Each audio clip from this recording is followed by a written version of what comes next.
Hello everyone, welcome to my channel. And yes, the video that I showed you, that you saw in the first part of this vlog, was my approval of my multiple tourist visa in USA. And in this video, I will tell you my experience, the procedure going to the appointment in the US Embassy, and the requirements that I brought with me as a tourist visa here in Canada, applying a tourist visa in USA.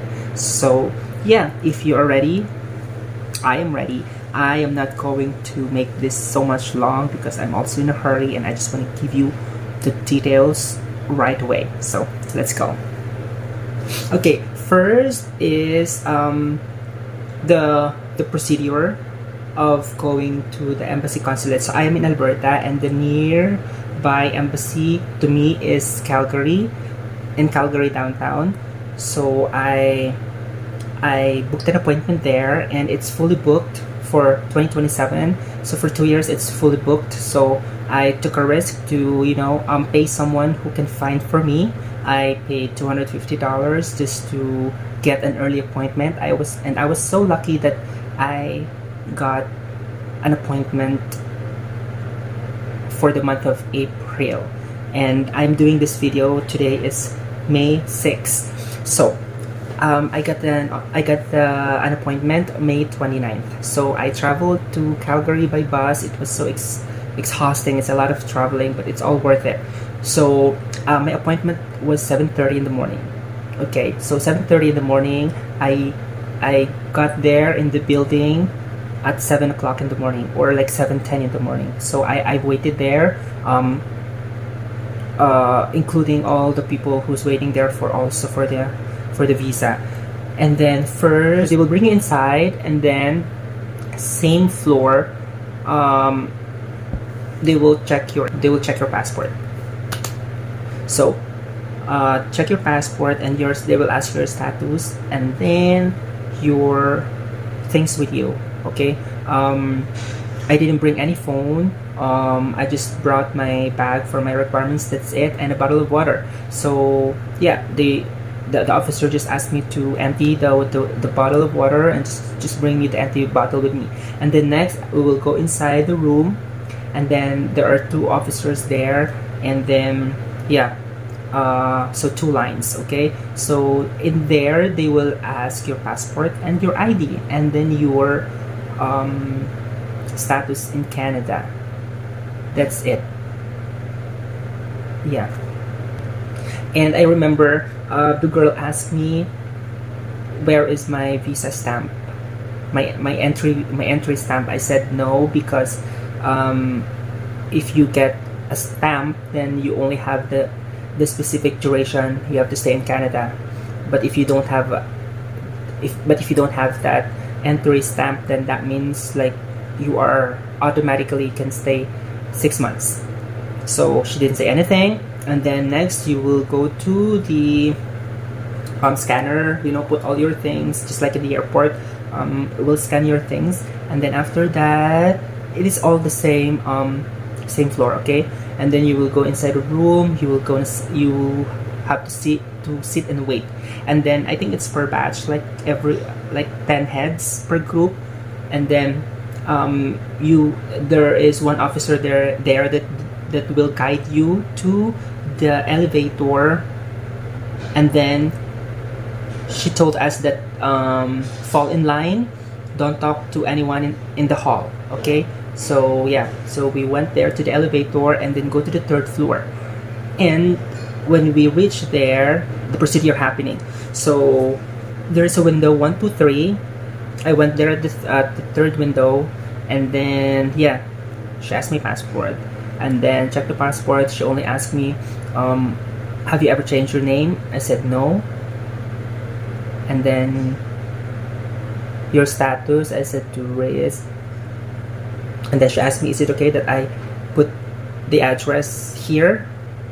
I just said yes. But next time, if you are far and then you're going to Calgary or to any embassy that is far from your place, ask them to put your address, so your passport, if ever it will be approved, it will be delivered to your home address, okay, or nearby post office. So I just said yes, I have to go back to Calgary to pick it up. And then yeah, stick it on your passport, she'll give it back to you. And she said go to the next window, which is number 4. So window number 4 is fingerprints. Then next window is the interview. Okay, you have to wait there also if you know you're in the line. But since I'm in the next person, the officer just asked me few questions, I believe.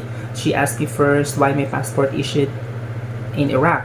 I need your Iraqi passport. I said no, I'm a Filipino, but I'm working in Iraq. We have a Philippine embassy in Iraq. They are the one who issued blah blah blah. I said okay. What is your status here? I said a tourist. And then she said how long you been here? I said I will be 1 year in the next 2 weeks. And she said, oh, why is that long? You're only allowed to stay 6 months. I said yes, but I already extended and I applied an application. And then she said, you work in the US consulate. I said yes. Why don't you apply there? It doesn't.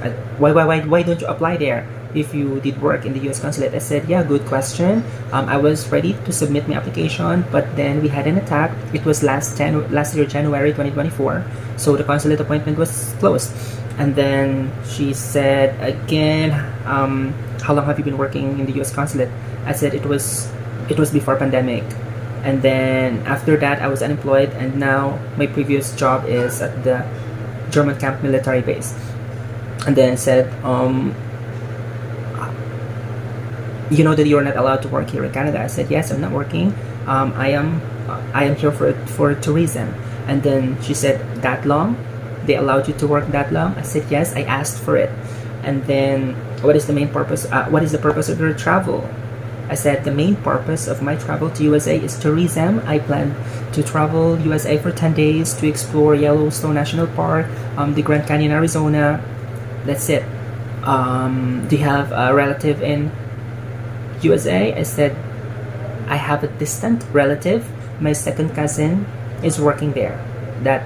Those are the words that exactly I told the officer. And then yeah, I believe so. That's all. And then yeah, she just gave she kept my passport and then gave me this paper.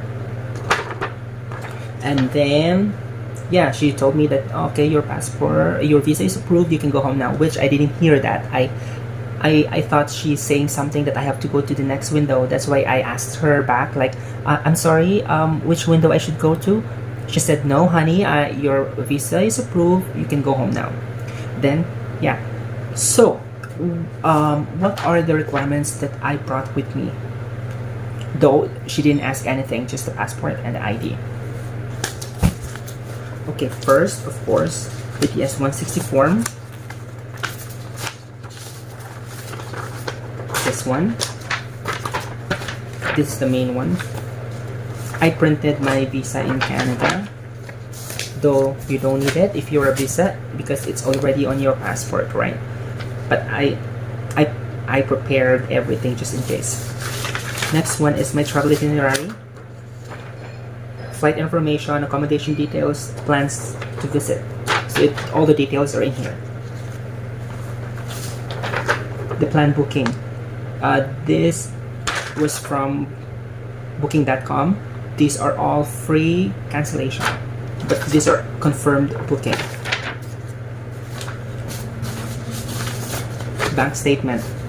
I opened an account here in TD as a tourist. In TD account, I brought it with me, and my previous bank statement in Iraq. I have my annual leave letter, certificate of employment, the payslip, the job contract,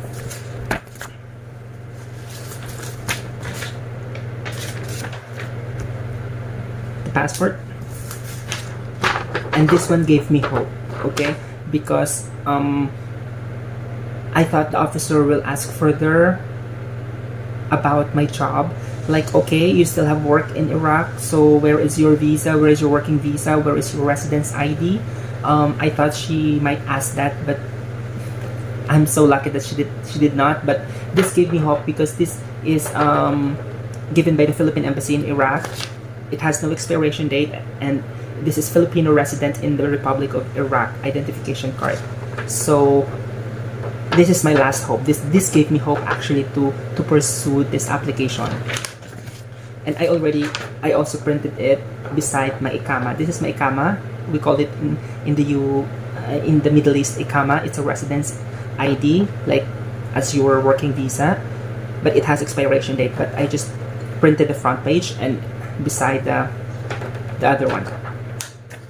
I also brought with me the non-conviction certificate, just in case, the passport and the ID. I will not say that's all, because but I prepared. That's the good thing, when you prepared